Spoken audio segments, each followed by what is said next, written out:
Muito boa noite. O meu convidado hoje é um consultor de nível internacional, é formado em Ciência Política e Relações Internacionais, mas tem também um mestrado em Gestão de Segurança de Risco, obtido pela Universidade Inglesa de Leicester. O meu convidado de hoje é Nuno Guida. Os nossos agradecimentos por ter vindo hoje à TV Zimba. Afinal, o que é que faz um consultor internacional que é mestre em Gestão de Segurança de Risco?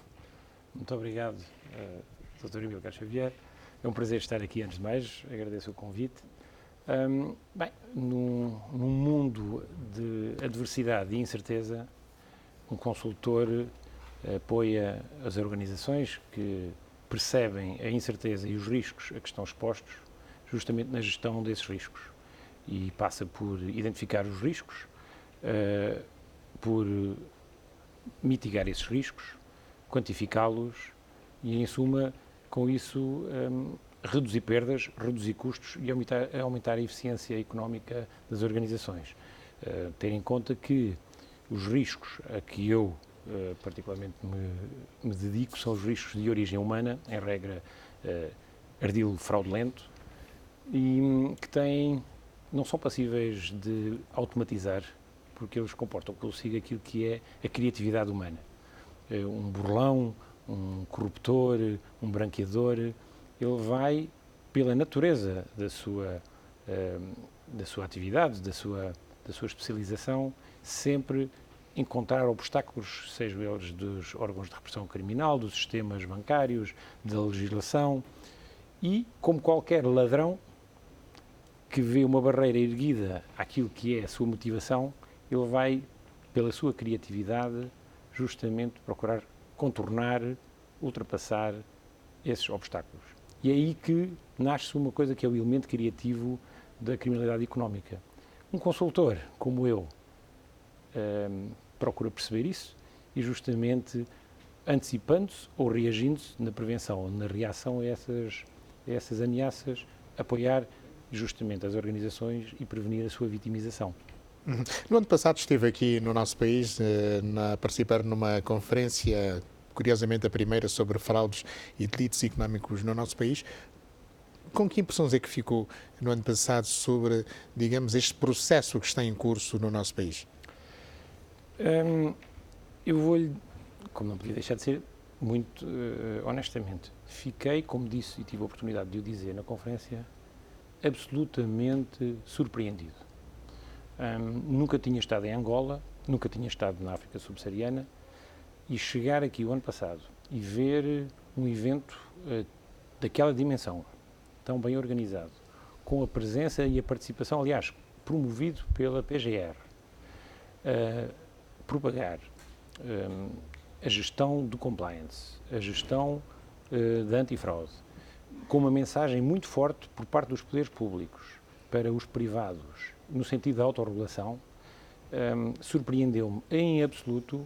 Eu diria mesmo, não são muitos os sítios na Europa, que eu conheço um pouco mais, onde uma mensagem tão forte conseguisse ter passado ao longo de 3 dias, creio que foram 3 dias, 2 ou 3 dias, com o auditório cheio, ninguém a arredar pé, e portanto fiquei absolutamente surpreendido com a força com que este tema está a ser tratado em Angola e a adesão que, pelo menos daquilo que para mim, de fora, é perceptível, a adesão que tem por parte, sejam decisores políticos, sejam os operadores privados, seja o público em geral, até a imprensa, o destaque que dá a isso, eu acho que é absolutamente notável. E surpreendeu-me, excedeu as minhas expectativas em muito. Aliás, esta entrevista é um exemplo, e o evento a que fui na semana passada também, de como estes temas conseguem estar aqui presentes na agenda, e deixe-me dizer-lhe que não é comum. Outros países que já há muitos anos se debatem com estas temáticas fizeram um caminho muito longo, muito tortuoso até aqui chegar. Portugal é um exemplo. Em Portugal ainda se está a caminhar muito lentamente e com enormes resistências no sentido da autorregulação e da prevenção e da sistematização destes temas. Os relatórios da OCDE consistentemente têm vindo a anotar isso. Portanto, haver este empenho em Angola, para mim é uma absoluta surpresa, agradável surpresa, diga-se de passagem, e absolutamente fantástico. Nuno Guida tem uma vasta experiência, são 16 anos de resto, digamos, nessas lides, foi inspetor da Polícia Judiciária Portuguesa. Desta vez vem ao nosso país para participar numa conferência sobre governação e integridade corporativa. O tema é a essência da governação eficiente e compliance, e partilha o palco com uma especialista espanhola e uma figura também da vida política e jurídica de Angola, que é o Dr. Carlos Feijó. Este tema, governação eficiente e compliance, está na agenda do Estado angolano. É um tema pertinente neste momento para todas as sociedades no mundo. Em particular, trata-se de manter uma empresa no rumo certo, muito concretamente. É disso que se trata. E quando nós olhamos para os desvios, que muitas vezes são, que enchem os jornais, não é? Em regra, o que enche o jornal ou o que enche os títulos é a fraude, a corrupção, o branqueamento de capitais. Mas o desafio é manter as organizações no rumo certo. Portanto, se muitas vezes nos debatemos com as manifestações viciosas da atividade económica, mais importante é abordarmos, então, como gerir esses riscos, como eu há pouco dizia, como manter a empresa no rumo certo, justamente para evitar, prevenindo ou gerindo, quando ocorre, essas manifestações viciosas. Portanto, a conferência sobre governação eficiente tem tudo que ver, não tanto com as manifestações e os problemas, mas sim com as soluções. Nós estamos num tempo, Dr. Nuno Guida, de combate à corrupção, combate ao branqueamento de capitais, combate a fraudes, ao crime financeiro, ao crime económico, enfim, e fica-se normalmente com a ideia de que tudo isso são crimes que só acontecem no continente africano. Ora, o senhor trabalhou e estudou, digamos, em duas sociedades economicamente dinâmicas, como é o Reino Unido e também a Alemanha. É nessas sociedades onde ocorrem os maiores números de branqueamento de capitais, de crimes, digamos, se quisermos, contra a economia ou contra a organização desses Estados, mas não sei se concorda comigo, é que fica-se com a impressão de que tudo que é negativo no combate à corrupção está a acontecer apenas no continente africano, quando sabemos que não é verdade.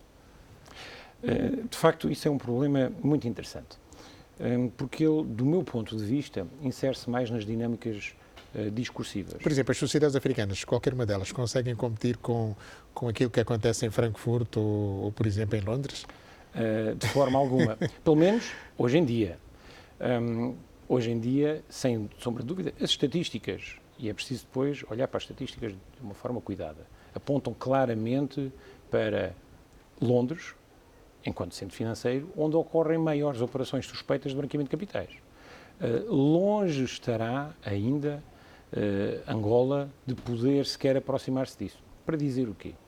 Que os desvios, a criminalidade económica, como todas as outras áreas da criminalidade, são fatores das manifestações das atividades em que se inserem. Neste caso, o crime económico é um fator da economia. E ele cresce, como qualquer doença, em proporção ao seu corpo. É óbvio, é quase que empírico, nós percebemos que onde há maior economia, haverá maiores desvios, haverá maior corrupção, haverá maior fraude, haverá seguramente maior branqueamento de capitais. E, portanto, basta nós fazermos uma relação direta com a dimensão da economia angolana para percebermos que seguramente terá maior manifestação do que a Guiné-Bissau ou do que São Tomé e Príncipe, mas seguramente é de esperar que os desvios serão muito menores do que economias como os Estados Unidos, do que economias como a própria Alemanha, do que economias como a inglesa. Para pegar um exemplo, onde é que haverá mais acidentes automóveis? É na cidade onde há mais automóveis. Não é por os condutores não saberem conduzir, é simplesmente porque as oportunidades de ocorrência de incidentes são proporcionais ao trânsito que lá existe. Onde haverá menos trânsito e onde haverá menos automóveis, mesmo que as pessoas saibam conduzir menos bem e as estradas sejam piores, a probabilidade de ocorrência dos incidentes será muito mais reduzida. Um pouco perceber isto como dimensão económica é o que nos vai permitir, se calhar, também a olhar para as soluções. Porque se nós olharmos para isto apenas e reduzir o problema da criminalidade económica a um desvio comportamental, numa perspectiva ética e moral, se calhar isso vai nos ajudar pouco na busca e na procura das soluções, que foi isso também um pouco o tema da conferência.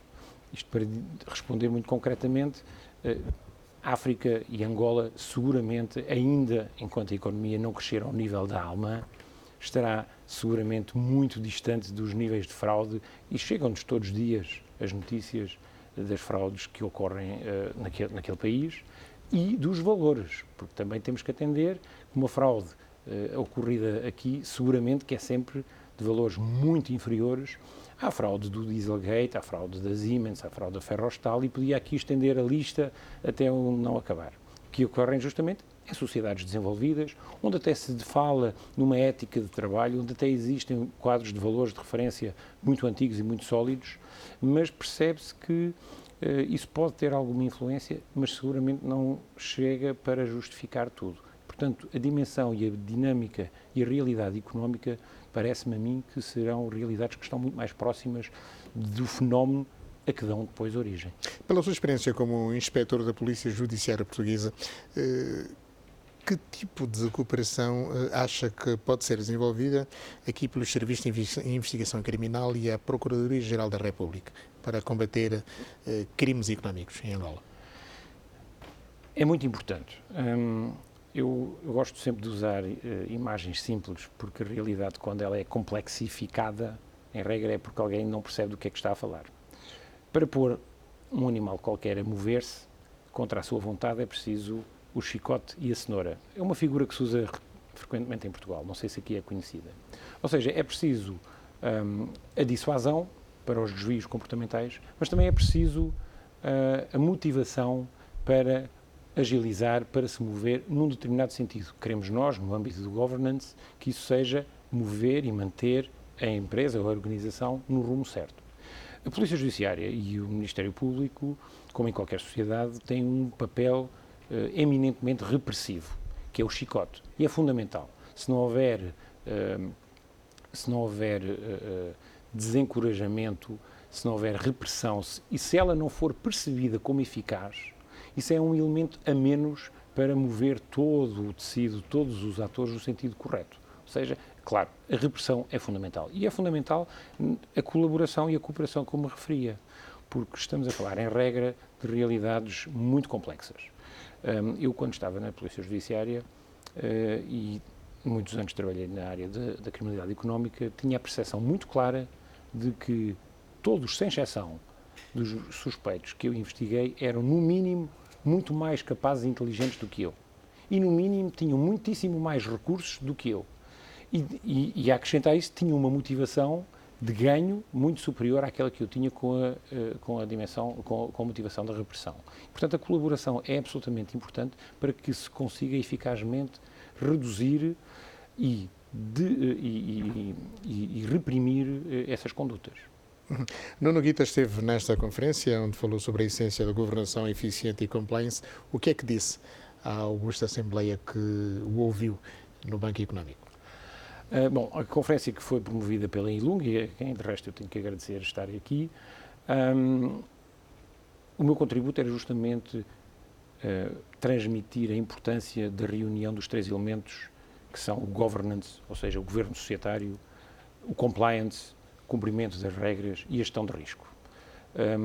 Um dos desafios para manter uma organização no rumo certo, justamente quando são organizações complexas como as que temos hoje em dia, é ver a abordagem destas áreas, destas funções separadas. O conceito moderno de GRC, que é Governance, Gestão de Risco e Compliance, visa integrar. Integrar significa as várias funções têm de comunicar umas com as outras. É muito pouco eficiente e creio que há setores e áreas da atividade económica onde isso ainda está por fazer. É pouco eficiente, dizia eu, nós termos uma área de compliance, termos o governo societário pelo Conselho de Administração e depois termos uma área de risco e todas elas funcionarem separadas em compartimentos fechados. Aquilo que nós em Portugal muitas vezes chamamos de em silos. É absolutamente crítico integrar estas funções e isto é no sentido da moderna administração das organizações. Quando não se integra isto, o que é que acontece? A mão esquerda não sabe o que a mão direita anda a fazer. Por mais vontade que depois na organização exista para levar a empresa para o rumo certo, quem define isso é o Conselho de Administração. Ora, os riscos materializam-se nas operações. É no balcão, é nos negócios, é nas vendas, é no departamento comercial. O compliance, em regra, está ali próximo do departamento jurídico. Não havendo uma integração disto, há uma dispersão de informação. E foi um pouco sobre isto que eu falei, a importância de integração da informação, a integração das funções e, sobretudo, ter aqui uma linearidade de informação que seja eficiente e consiga reduzir custos e aumentar a eficácia justamente da condução da organização no rumo certo. E este foi o meu contributo. Nuno Guita absorveu duas escolas, a escola britânica e a escola alemã. Consegue encontrar diferenças, digamos assim, na gestão ou na aprendizagem em relação à gestão de segurança, riscos, enfim, dentro de um sistema organizado? Hoje em dia, a realidade da globalização, ela está aí. E, efetivamente, há muitos anos que toda a gente vai fazer MBAs a Chicago, ou vai fazer estágios a Frankfurt, ou vai inspirar-se em legislação britânica. Nós hoje em dia temos, os americanos começaram com isso, a aplicação e a produção de normativo americano que se aplica em Angola, na Alemanha, na Inglaterra. Seguiu-se depois o UK Bribery Act, portanto a legislação anticorrupção inglesa, que se aplica também fora da Inglaterra. Mais recentemente, a União Europeia produziu o Regulamento Geral de Proteção de Dados, que tem exatamente a mesma ambição, ou seja, é uma legislação europeia, mas que tem a ambição de se aplicar fora da Europa também. E isto obriga a que as organizações, porque acabam por negociar globalmente, tenham também de se sujeitar a essas regras, não necessariamente na sede onde têm as suas operações, mas também nos mercados onde operam. Isto trouxe uma homogeneidade muito grande e hoje em dia as escolas de gestão de risco acabam por partilhar muito e alinharem muito as suas preocupações. Portanto, temos na Alemanha uma absoluta preocupação com o disposto anticorrupção norte-americano, temos na América uma enorme preocupação com a legislação de proteção de dados europeia, temos na Inglaterra, mesmo agora com o Brexit, a adequação das suas operações e dos seus negócios aos outros dispostos e acaba por ter aqui uma grande homogeneidade. Não se verifica assim tanto uma especificidade cultural, a não ser talvez no modus operandi, mas em termos de aplicação e de resultados é tudo muito semelhante, sendo que o que nós verificamos de diferenças é os estados de maturação. Nós temos sociedades onde estas coisas estão mais adiantadas em termos de implementação e desenvolvimento. Nós temos, por exemplo, Espanha, e portanto a minha colega conferencista é um excelente exemplo. Espanha tem um quadro normativo interno absolutamente exemplar, que excede em exigências até o próprio alemão, que ainda não tem punibilidade dos entes coletivos, punibilidade criminal. E temos, por exemplo, se calhar Portugal, onde ainda temos um longo caminho a percorrer. Portanto, temos aqui, se calhar, vários estádios de desenvolvimento nestas matérias, mas tudo tendente para um fim comum, ou pelo menos para uma finalidade que é identificada comumente por eles todos. Doutor Nuno Guita, já conhece bem a legislação angolana anticorrupção? Não conheço. Tenho muita pena. Infelizmente ainda não tive a oportunidade de me confrontar com as realidades mais concretas em Angola e, portanto, não conheço. E no campo, no espaço da lusofonia? Casos Brasil-Portugal, conhece naturalmente muito bem.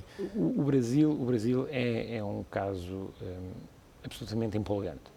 O Brasil fez, se calhar, diria eu, apesar de ter muito escola de Coimbra e a produção jurídica do direito romano-germânico, portanto, eu imagino que há de ser muito parecido com os princípios jurídico-constitucionais de Portugal, de Angola e dos outros países, mas na sua praxis inspirou-se muito na realidade americana. Isso viu-se, por exemplo, nos casos da Petrobras, nos próprios casos e a dimensão mediática que tiveram e depois o seu desfecho.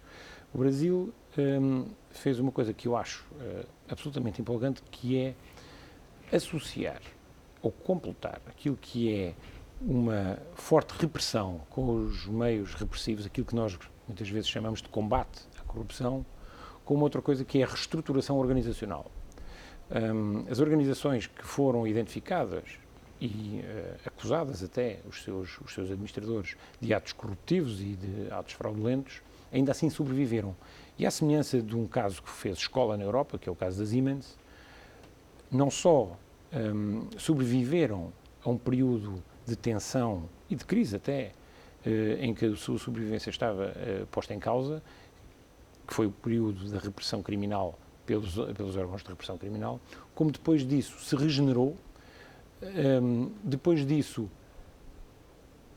adaptou ou readaptou os seus processos internos, basicamente corrigiu, e hoje em dia são empresas e organizações pujantes, inclusive exemplos, como seja o caso da Petrobras, mas também da Siemens, são exemplos de organizações muito preocupadas com o compliance, muito preocupadas com uma prática de negócios limpa, mas sobretudo isto não tem tanto que ver, diria eu, com aspectos morais ou éticos.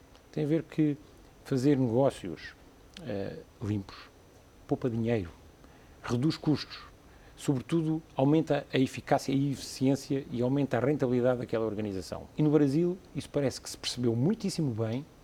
As áreas do compliance têm um desenvolvimento ímpar naquilo que me é conhecido da CPLP e com resultados absolutamente invejáveis.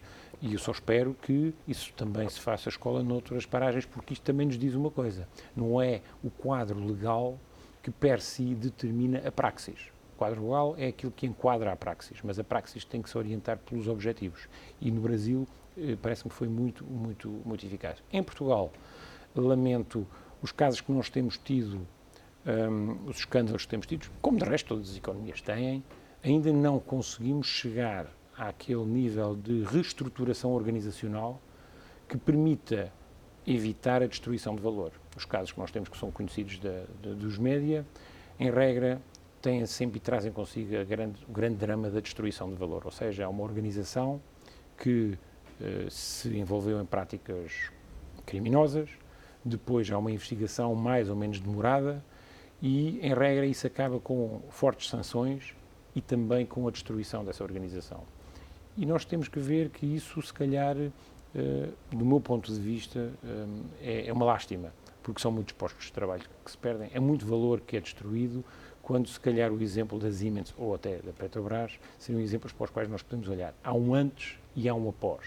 E desde que a organização consiga, per si, perceber isto, que pode, uma vez iniciado um processo judicial, uma vez identificadas as atividades corruptivas e fraudulentas, pode ainda assim reestruturar-se e renascer quase como que das cinzas, e se calhar até mais reforçada e mais forte, seria de todo interessante, não só para evitar a destruição de valor, como para agregar valor para o futuro. Doutor, de qualquer modo, nós tivemos períodos menos bons ainda na Europa, em que os juízes se tornaram figuras mediáticas. Estou aqui a recordar-me da Itália, em que houve décadas seguidas em que praticamente a máfia se queria capturar o Estado, e houve todo um trabalho, digamos, forte nesse sentido, e hoje a Itália, digamos, é um exemplo no combate aos crimes económicos, ou não? Eu, à semelhança de Angola, se calhar não conheço suficientemente bem a realidade italiana.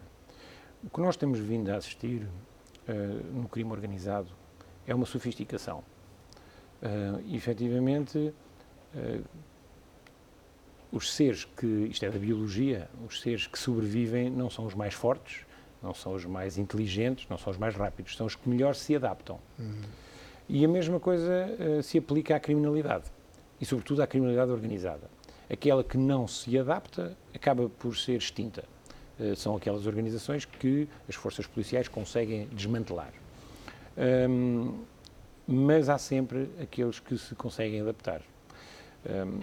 E uma das coisas que me parece, ou pelo menos há notícias, há alguns relatos sobre isso, é que houve, por parte do crime organizado na Europa, e não só, um esforço de adaptação para dar menos nas vistas. Hoje temos menos atentados bombistas, se calhar temos menos violência na rua por parte da máfia, mas não sei se a sua prevalência na economia, sobretudo na dívida italiana, que é muitíssimo maior do que a portuguesa, por exemplo, só que é uma dívida interna, não sei se não tem lá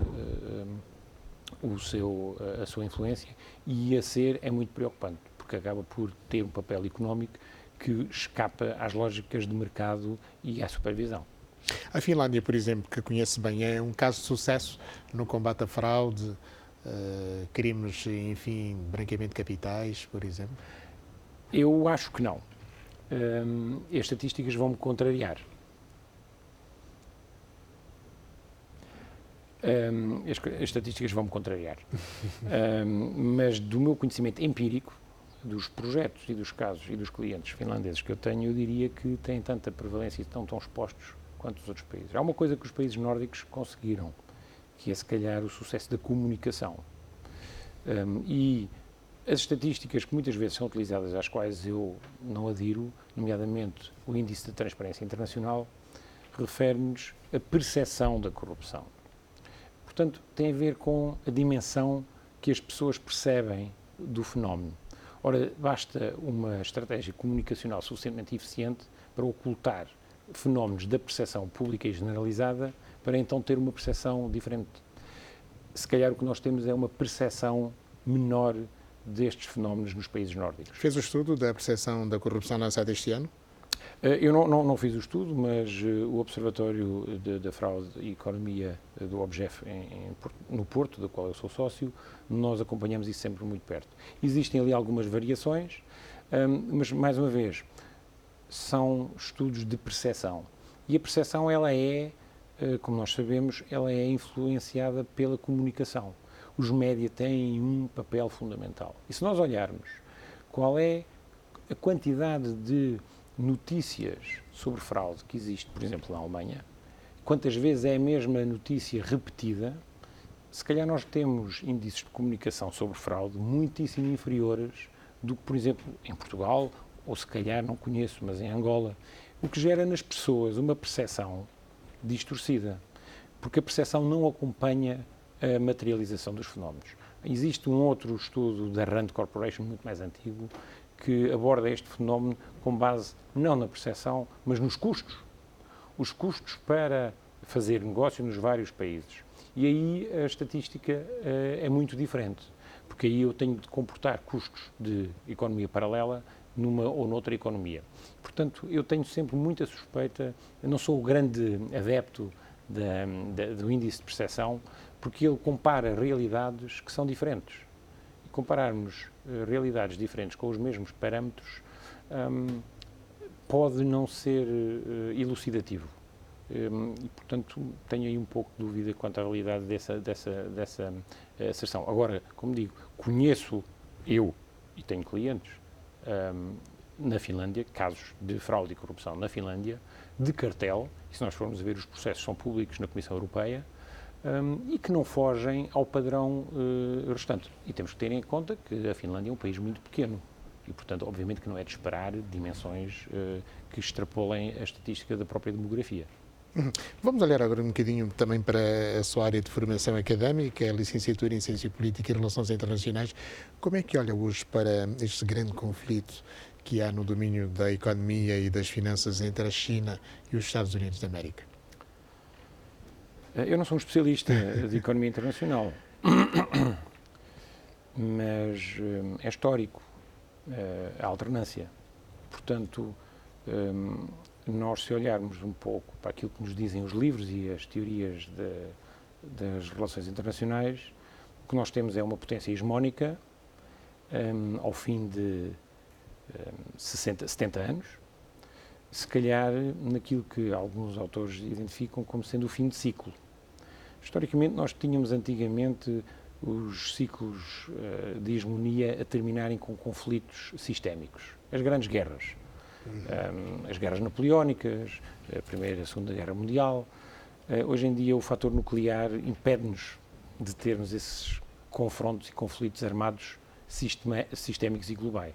Eu faço-lhe essa pergunta porque esta guerra económica pode nos conduzir a crimes económicos de grandes proporções entre as duas principais economias mundiais, incluindo branqueamento de capitais.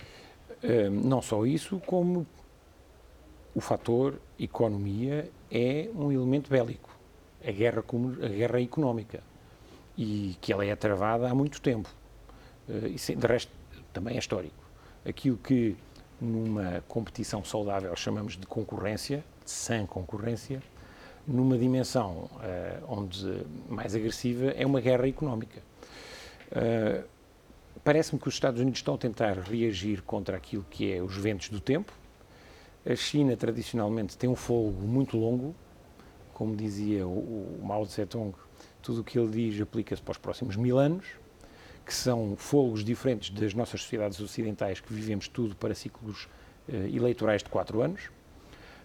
Agora, a realidade está aí. Temos a China como a caminho de ser a maior economia, é a fábrica do mundo, está a consolidar-se nas suas políticas monetárias, os petro-ien é um exemplo, e Angola está nessa realidade a comercializar o petróleo com a China.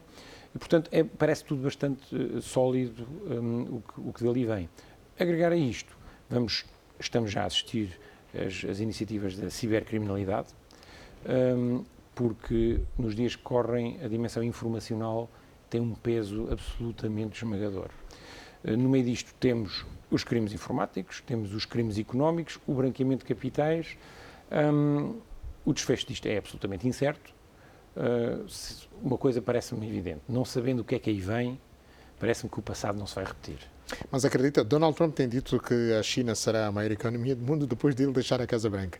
Mas admite que possa ser nos próximos 25 anos, como se vaticina pelos estudiosos, de que a China vai ser a primeira economia do mundo dentro de 2 décadas? Eu não tenho autoridade para responder uma pergunta dessa profundidade. Mas uma coisa é simples. O crescimento da China é consistente. É um crescimento consistente. O decrescimento das economias tradicionais, os Estados Unidos e a Europa, é consistentemente decrescente, a começar pela demografia e outros fenómenos. Portanto, isso a acontecer não me surpreende nada. Mais importante, ou pelo menos não menos importante, será percebermos quais são os impactos que isso tem nos modelos sociais, na nossa vida cotidiana. Até que ponto é que comprar ou ter uma dependência maior da economia chinesa vai influir no nosso dia-a-dia. Nós sabemos desde 45 que a hegemonia norte-americana teve um peso absolutamente estrondoso nas nossas sociedades. Portanto, quando nós hoje vamos beber Coca-Cola ou quando vamos ao cinema, invariavelmente os produtos culturais têm uma matriz norte-americana. Portanto, a economia não vale só pelos números, vale também pelo aquilo que influi no nosso dia-a-dia. Mas isto verifica-se na questão dos média, na propagação de um estilo de vida. Ora, se nós olharmos para a realidade chinesa, importa perceber se aquilo é um modelo social de sociedade com o qual nós nos identificamos e o que é que dali nos vai ser imposto. Porque, muito provavelmente, com o crescimento da presença e da hegemonia chinesa, os modelos sociais também cá irão chegar, desde logo através das pessoas que chegam, e que eu vi em Angola, é expressivo o número de pessoas chinesas aqui. Isso vai influir depois no nosso cotidiano, como seja, por exemplo, a questão da liberdade de imprensa.